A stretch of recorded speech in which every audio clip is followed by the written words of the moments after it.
Welcome to the Kraken's professional wrestling interview. Today, we're actually going to have Mattastic join us, and we're going to get his insights and thoughts on professional wrestling as it is currently. And if you are ever interested in joining on the interviews, of course, just check out the membership aspect of the community to get the ability to get a interview with us on how you think professional wrestling is. Our first guest is Matt Tastic. Matt, how you doing today, man? I'm doing pretty good, man. How about you? How about you? Doing good. All right. So we got 5 questions for you about wrestling in general. We just want to get your thoughts and opinions. So we're gonna start out with when did you first start watching wrestling? Uh, I probably first started watching wrestling and getting really big into it probably in 2009. Uh, that's whenever I felt like it was at its peak for the new generation was 2009. Uh, but yeah, the superstars and the talent that we had back then was pretty good. That's what got me interested into it. Okay. Do you remember exactly what match, what wrestler, what moment did you wrestling? Jeff Hardy. The run that Jeff Hardy had in 2009 was the rise and fall of Jeff Hardy, but um, just the excitement of not knowing what he was going to bring to the ring in his next match or the next week was absolutely phenomenal. And one of the main matches that got me really big into wrestling was the ladder match at WrestleMania with the Hardys, Edge and Christian, and Dudley Boys. Oh, so you went back and watched that one, Yeah, 2009, when you watching wrestling yeah, and seeing that kind of made you fall in love with the sport in general. yeah. Okay, I understand that completely. That was a big moment for tag team wrestling and for all 6 of them competitors. Um, so one of the questions is, I know, of course, since you started watching in 2009, your questions will be different from a lot of other members we have here. So, what is your Mount Rushmore of wrestling? Who are your 4 faces you would put in front if you wanted to advertise wrestling, and why? Uh, or Mount Rushmore. Yeah, this is where everybody's gonna be like, "Wow, it's really different." Shawn Michaels, Cena, and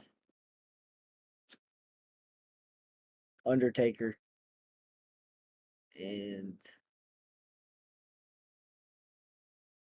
Roman Reigns.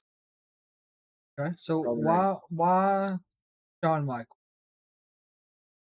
Um, Shawn Michaels because he knew how to like really bring the emotion to the ring. Like he was a good performer back whenever he was in his prime, and he was really just able to bring a lot of energy into his matches. Makes a lot of sense. They called him Mr. WrestleMania for a reason. You said the Undertaker, so I can only imagine what reasoning you have behind that, and a lot of other people might have the same reason, but I want to hear yours. Um, well, one of the big ones is the streak. That's one of the big reasons. He was 21 wins at WrestleMania, and he didn't even know that he was on a streak until I think he said like 13 is whenever he finally realized that he was on the streak. So he had no idea. Um, but the personas that he had, like the way that he could change the character and still be the phenom underneath all of it was really good. And the way that he performed, like he had double hip surgery, new knees, and he was still able to go out there and perform in his matches, even through injuries.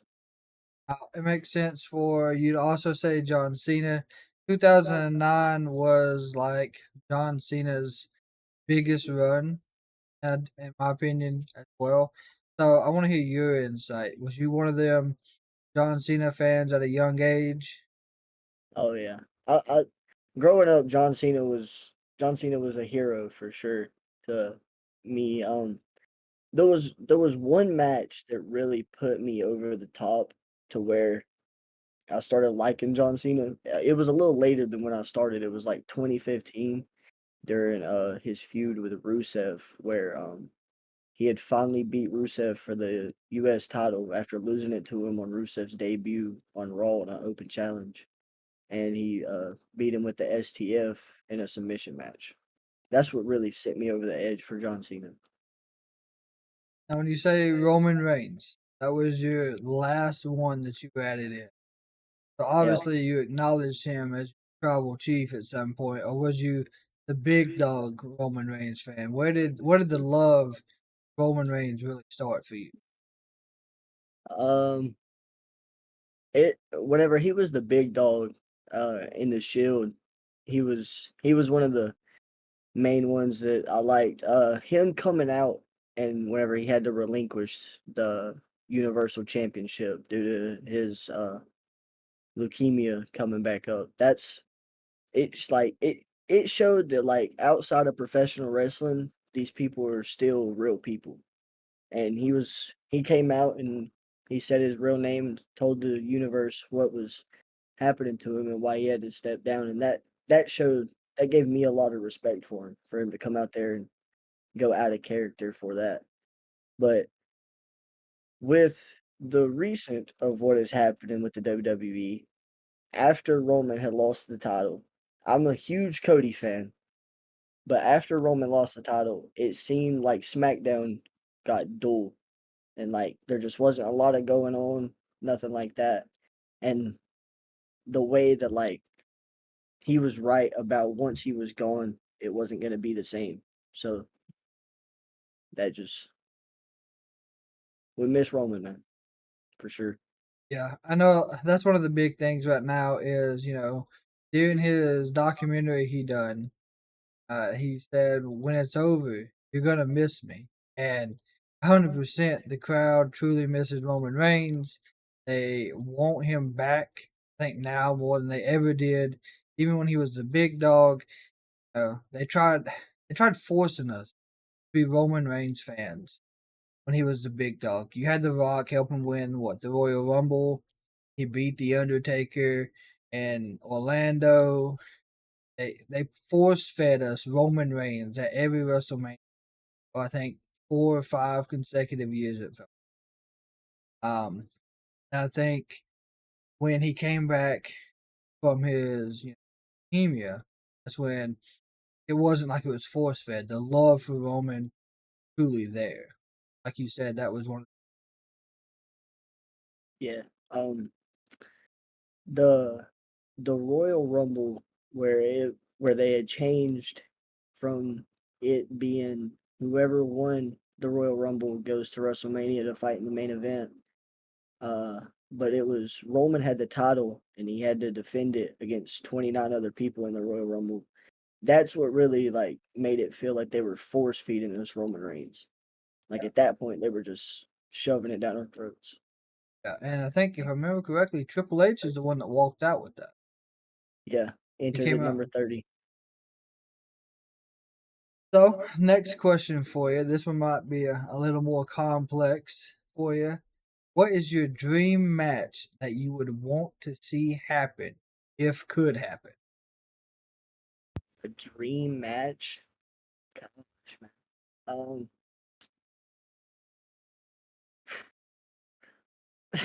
you should have let these marinate for a little bit before asking them to me. Dream match.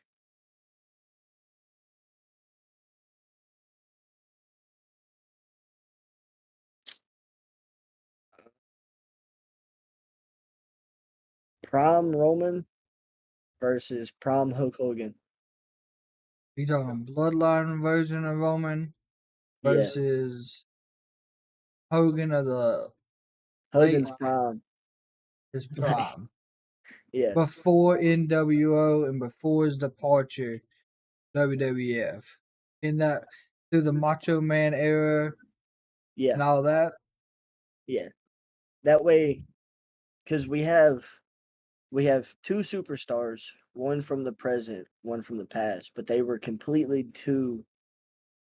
different decades and like completely two different wrestle types, crowd types, whatever. That way we could like have the best from here and the best from there and see who could like play on the crowd better or who could like wrestle better, like perform better. And it makes sense because Hogan was a different style of animal, and of course, so was Roman. Yeah. So, it'd be a very good match if it was still possible. Last question we got for you, Matt. Where do you see professional wrestling 5 years from now? And who do you think the face of the be at that time? All the new talent they currently have coming up through NXT, everything that's about to happen with WWE, likes of going to Netflix and PLEs becoming two nighters, a lot more overseas PLEs, which is great.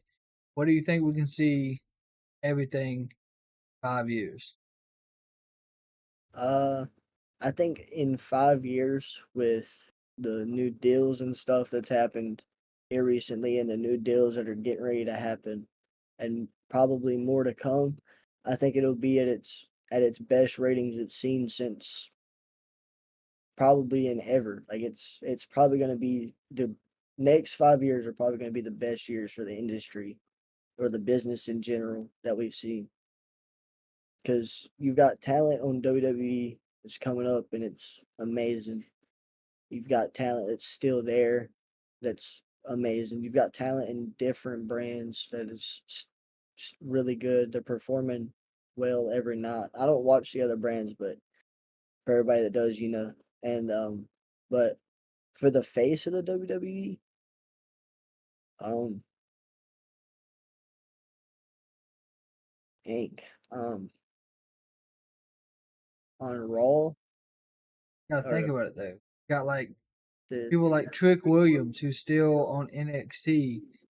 Got now, Ethan Page coming back over, Sean Spears, people from uh, TNA are coming back over. What's the likelihood that we see them be the face? Gotta take all that into accountability. Oh, yeah.